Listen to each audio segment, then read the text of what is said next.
Lampu kamar berkedip pelan, udara terasa dingin menusuk kulit. Kasur tampak kusut seolah baru saja ditinggali seseorang.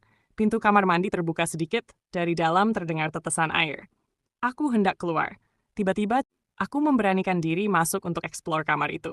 Langkah kakiku pelan, lantai kayu berderit setiap diinjak. Konon, di kamar ini sering muncul sosok menyeramkan. Tiba-tiba udara makin dingin, lampu redup, dan dari sudut ruangan terdengar bisikan pelan memanggil namaku. Sur melayang pelan.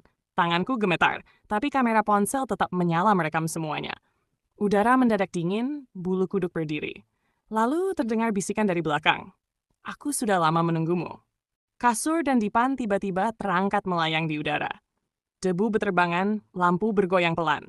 Jantungku berdegup kencang, kakiku terasa lemas.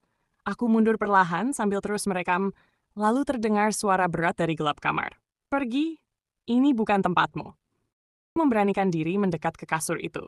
Tanganku gemetar saat menyentuh dipan yang masih melayang. Sekejap, dingin menusuk telapak tanganku. Kasur bergetar pelan, lalu terdengar napas berat tepat di belakangku. Sok pocong berdiri kaku. Aku membeku, napasku tercekat di tenggorokan. Tanganku masih menempel di kasur melayang itu. Dinginnya menjalar sampai tulang. Pelan, pocong itu memiringkan kepala. Lampu berkedip sekali. Dan aku tahu waktuku untuk kabur sudah tiba. Kalau mau, aku bisa pocong berdiri kaku. Aku membeku, napasku tercekat di tenggorokan. Tanganku masih menempel di kasur melayang itu. Dinginnya menjalar sampai tulang. Pelan, pocong itu memiringkan kepala. Lampu berkedip sekali. Dan aku tahu waktuku untuk kabur sudah tiba. Kalau mau, aku bisa berbalik lari sekuat tenaga. Belum sempat sampai pintu, rambutku tiba-tiba ditarik keras dari belakang. Tubuhku tersentak jatuh, teriakanku pecah di lorong gelap. Napasnya terasa di tengkukku dingin, busuk. Aku terjatuh dan tubuhku terasa lemas tak berdaya. Pandangan mulai kabur, napasku tersengal.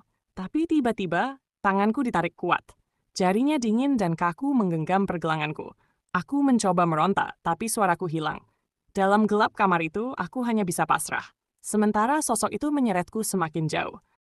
Aku berhasil lolos keluar kamar hotel itu. Lorong di luar terang benderang, hangat, dan penuh suara langkah orang. Aku terduduk lemas sambil terengah-engah. Saat menoleh ke belakang, pintu kamar sudah tertutup rapat, seolah tak pernah terjadi apa-apa. Namun di pergelangan tanganku masih tersisa bekas dingin itu. Dan aku tahu, bukan berarti aku benar-benar selamat.